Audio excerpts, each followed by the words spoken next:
वजीर बल्दियात, housing, town planning Sindh Syed Nasir Hussain Shah ने कहा है कि सिंध रवादारी, दरगुजर, बर्दाश्त, अमन और मोहब्बत की सरजमीन है। सिंध शाह अब्दुल लतीफ भिटाई, सच्चल, सरमस्त और सूफिया की सरजमीन है। सिंधी जबान अब गूगल पर भी मौजूद है, जिसका आसानी से तर्जुमा किया जा सकता है। हफ्ते के रोज मुकामी होटल में सिंध लिटरेचर फाउंडेशन के जेर एहतमाम 2 रोजा 8वें सिंध अदबी मेले के इफ्तिताह के मौके पर शुरा से खिताब करते हुए नासिर हुसैन शाह ने कहा कि चेयरमैन बिलावल भुट्टो जरदारी का विजन तरक्की और बेहतरी का है। नासिर हुसैन शाह का कहना था कि सिंध हुकूमत कराची का पूरा इंफ्रास्ट्रक्चर बनाकर देगी। कराची हमारा दिल है, कराची की हर गली मोहल्ले का इंफ्रास्ट्रक्चर बना कर देंगे। आवाम की तकलीफ का एहसास है, जिसके लिए माजरत ख्वाह हैं। नासिर हुसैन शाह ने मीडिया से गुफ्तगू करते हुए कहा कि हम खवातीन का एहतराम करते हैं। इकोनॉमिस्ट और दीगर जरीदों को पीटीआई दौर में हाईलाइट किया जाता था। बुशरा बीबी का एहतराम है, लेकिन बातें हकीकत हैं। इकोनॉमिस्ट की रिपोर्ट को नजरअंदाज नहीं किया जा सकता। उस जमाने में फराह गोगी का भी किरदार था। नासिर शाह ने कहा कि कराची में पब्लिक ट्रांसपोर्ट की जरूरत है। वजीर ट्रांसपोर्ट ने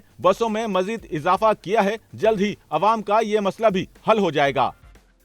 सच्चल न्यूज़ नेटवर्क की वीडियोस में खुशामदीद। नाजरीन, वीडियो से मुतालिक अपनी कीमती राय का इजहार कमेंट बॉक्स में ज़रूर करें और चैनल को सब्सक्राइब करें।